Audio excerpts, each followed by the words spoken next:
Beef खाल्लं की गोरं होतं. हे वाक्य ऐकल्यावर तुम्हाला कदाचित हसू येईल किंवा वाटेल की काय बालिश आहे. कोणालाही कळेल की हे खोटं आहे. विज्ञानाचा आणि या गोष्टीचा काहीही संबंध नाही. पण जरा विचार करा.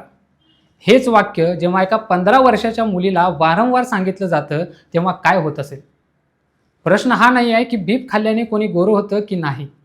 प्रश्न हा आहे की 15 वर्षाच्या कोवळ्या वयातल्या मुलीला हे सगळं पटवून देण्याइतका किंवा निदान तिला गोंधळात टाकण्याइतका विश्वास समोरच्या माणसात आला कुठून? आणि आपली मुलं इतकी काचेसारखी का आहेत की त्यांना कोणीही काहीही सांगून सहज तडा देऊ शकतं? शिर्डीत जे घडलंय ते फक्त एका मुलीची कथा नाही आहे. ती एक धोक्याची घंटा आहे, जी तुमच्या आणि माझ्या दारात कधीही वाजू शकते. आज आपण शिर्डीतल्या 15 वर्षाच्या मुलीबद्दल बोलूया, जिच्या मनात लग्नाचं, धर्माचं आणि सौंदर्याचं एक विचित्र आणि भयानक मिश्रण ओतण्याचा प्रयत्न झाला. नेमकं काय घडलंय तिथे?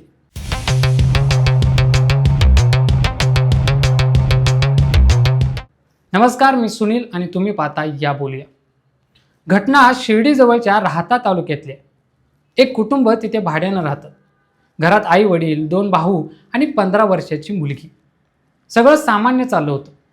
पण साधारण 8 महिन्यापूर्वी त्यांच्या शेजारी एक नवीन कुटुंब राहायला आलं. त्यांच्यात एक तरुण मुलगा होता, इरफान सलीम शेख. सुरुवातीला गोष्टी साध्या असतात. नवीन शेजारी, ओळखीपाळखी, पण इथे इरादे वेगळे होते. पोलिसांनी दिलेल्या माहितीनुसार, त्या मुलीने केलेल्या तक्रारीनुसार हा इरफान गेल्या काही काळापासून त्या मुलीचा पाठलाग करत होता. फक्त पाठलाग नाही, तर शाळेत जाताना रस्ता अडवणं, तिला थांबून बोलण्याचा प्रयत्न करणं, हे सगळं सुरू होतं. पण गोष्ट इथेच थांबत नाही. आजच्या काळात गुन्हेगार फक्त रस्त्यावर भेटत नाही, ते खिशातल्या मोबाईलमधून थेट तुमच्या घरात घुसतात. इंस्टाग्राम, तिथेही तिला मेसेज करणं सुरू होतं. सातत्याने संपर्क साधला जात होता. आणि इथेच त्या मुलीच्या वयाचा, तिची समज लक्षात घेऊन गैरफायदा घेण्याचा प्रयत्न झाला. तिने तक्रारीत 2 अत्यंत धक्कादायक गोष्टी सांगितल्या आहेत, ज्या ऐकल्या की या प्रकाराची गंभीरता लक्षात येते. पहिली गोष्ट म्हणजे तिला सांगितलं गेलं की बीफ खा. बीफ खाल्लं की तू गोरी होशील. विचार करा, 15-16 वर्षाचं वय. हे वय कसं असतं? आरशासमोर तासनतास उभं राहण्याचं. मी कशी दिसते आहे? मी काळी तर नाही ना?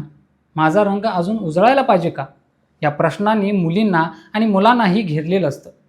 आपल्या समाजात गोरेपणा म्हणजे सुंदरता, हे जे काही विष पेरले गेले ना, त्याचा फायदा गुन्हेगार कसा घेतात याचं हे जिवंत उदाहरण आहे. त्या मुलीची दुखरी नस पकडली गेली. तिला आमिष दाखवलं गेले की तुला सुंदर व्हायचं आहे ना, मग हे खा. दुसरी गोष्ट धर्माची. तिला सांगितलं गेलं की नमाज पठण केलं की सगळ्या इच्छा पूर्ण होतात. हे ब्रेन वॉशिंग आहे, शुद्ध ब्रेन वॉशिंग. एका बाजूला सौंदर्याचा आमिष आणि दुसऱ्या बाजूला धर्माचं लॉजिक. आणि यात फक्त तो इरफान एकटा नव्हता. यात अजून 2 नावं समोर आली आहेत, अरबाज आणि आयशा. त्याचा भाऊ आणि वहिनी. ही आयशा कोण आहे? तिचा रोल इथे खूप महत्त्वाचा वाटतो. बघा, जेव्हा एखादा पुरुष एखाद्या मुलीला काही सांगतो, तेव्हा ती मुलगी कदाचित साशंक असते. पण जेव्हा एखादी दीदी किंवा एखादी काकू किंवा दुसरी कोणतीही स्त्री येऊन प्रेमाने काही सांगते, तेव्हा विश्वास लवकर बसतो. अगं मी सांगते ना, करून बघ. असं जेव्हा एखादी बाई म्हणते, तेव्हा 15 वर्षाच्या मुलीचं डोकं काम करणं बंद करतं. आयशाने तिला स्वतःच्या धर्माबद्दल सांगायला सुरुवात केली होती. नमाजचं महत्त्व पटवून द्यायचा प्रयत्न केला होता, असे आरोप आहेत. विचार करा, एकीकडे शाळेचा अभ्यास, दुसरीकडे हा सततचा पाठलाग, इंस्टाग्रामवरचे मेसेजेस आणि वरून हे धर्मांतराचे आणि लग्नाचे दडपण. 15 वय लग्नाचं असतं का? तिला लग्नासाठी जबरदस्ती केली जात होती. तिने धर्म बदलावा आणि इरफानशी लग्न करावं यासाठी दबाव टाकला जात होता. पण मग शेवटी हे प्रकरण फुटलं कसं? जेव्हा पाण्याचा बांध फुटतो तेव्हाच गोष्टी बाहेर येतात. मुलीचा मानसिक त्रास असह्य झाला. स्थानिक पातळीवर बजरंग दलाच्या कार्यकर्त्यांना याची माहिती मिळाली. त्यांनी आणि घरच्यांनी पुढाकार घेतला आणि हे प्रकरण पोलिसांपर्यंत पोहोचलं. शिर्डी पोलीस स्टेशनमध्ये गुन्हा दाखल झाला आहे. भारतीय न्यायसंहितेच्या वेगवेगळ्या कलमांखाली आणि सर्वात महत्त्वाचं म्हणजे पोक्सो कायद्याअंतर्गत गुन्हा नोंदवला गेला आहे. कारण मुलगी अल्पवयीन आहे. पोलिसांनी तातडीने हालचाल केली आणि मुख्य आरोपी इरफान शेख याला अटक केली आहे. पण बाकीचे दोघे, अरबाज आणि आयशा, हे सध्या फरार आहेत. पोलीस त्यांचा शोध घेत आहेत. आरोपीला अटक झाली, उद्या शिक्षा होईल, केस चालेल. हे सगळं कायद्याचं काम आहे. तुम्ही शिर्डीत राहत नसाल, तुम्ही मुंबईत, पुण्यात, नागपुरात किंवा एखाद्या खेड्यात असाल, पण तुमची मुलगी, तुमची बहीण किंवा तुमच्या घरातलं कोवळं मूल सुरक्षित आहे का? इथे सुरक्षिततेचा अर्थ फक्त बाहेर फिरताना कोणी छेड काढली नाही एवढाच नाही आहे. त्यांच्या मनात कोण शिरतंय हे तुम्हाला माहीत आहे का? त्या मुलीला आलेली एकाकीपणाची जाणीव. 8 महिने ती हे सगळं सहन करत होती. तिने लगेच घरी का नाही सांगितलं? बहुतेक वेळा काय होतं, मुलींना भीती वाटते. आरोपीची भीती कमी वाटते, पण घरी कळलं तर काय होईल याची भीती जास्त वाटते. बाबा ओरडतील, आई फोन काढून घेईल, शाळा बंद करतील, आपलीच बदनामी होईल. ही भीती गुन्हेगारांचं सर्वात मोठं हत्यार असतं. जोपर्यंत मुलगी गप्प आहे तोपर्यंत त्यांची हिंमत वाढत जाते. इरफान शेखची हिंमत का वाढली? कारण त्याला खात्री होती की मुलगी घरी काहीच बोलणार नाही.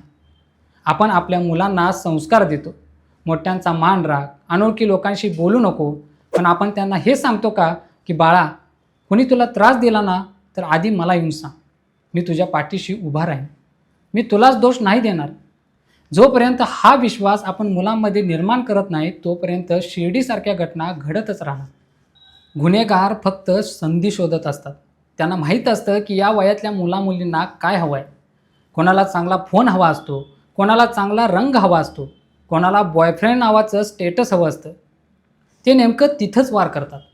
आणि यात धर्माचा वापर हे तर अजूनच भयंकर आहे. श्रद्धेचा वापर जेव्हा वाचनेसाठी किंवा ताबा मिळवण्यासाठी केला जातो तेव्हा ते खूप विकृत रूप घेतं. देव पावतो किंवा अमुक केल्याने इच्छा पूर्ण होतात हे सांगून एका लहान मुलीला धर्मांतराकडे ओढणं हे अत्यंत नियोजनबद्ध गुन्हेगारी डोकं असल्याचं लक्षण आहे. मुलांशी बोला, नुसतं जेवलीस का किंवा अभ्यास झाला का हे बोलणं नाही. त्यांच्या आयुष्यात काय चाललंय, इंस्टाग्रामवर त्यांचे मित्र कोण आहेत, त्यांना कोणी त्रास देते का हे जाणून घ्या. आणि हो, मुलांचे फोन चेक करा. होय, चेक करा. 15-16 वय हे प्रायव्हसीचं वय नाही, हे सुरक्षिततेचं वय आहे. त्यांना समजवा की हे त्यांच्या सुरक्षेसाठी आहे.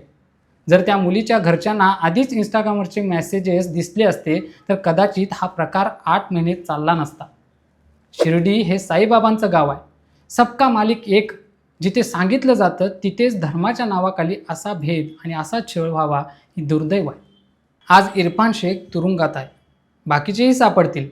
कायदा त्याचं काम करेल, पण तुझी त्वचा गोरी नाही आहे किंवा तुझा धर्म चुकीचा आहे, आमचाच बरोबर आहे असं सांगून जी भीती त्या मुलीच्या मनात भरली गेली आहे ती निघायला किती वर्ष लागतील?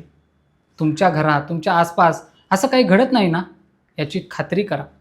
सावध राहा, कारण धोके आता ओळखीच्या चेहऱ्याने आणि गोड बोलून येतात. आजच्या विषयात इतकंच. नवीन व्हिडिओत नवीन विषयासोबत पुन्हा भेटूया. या बोलूया.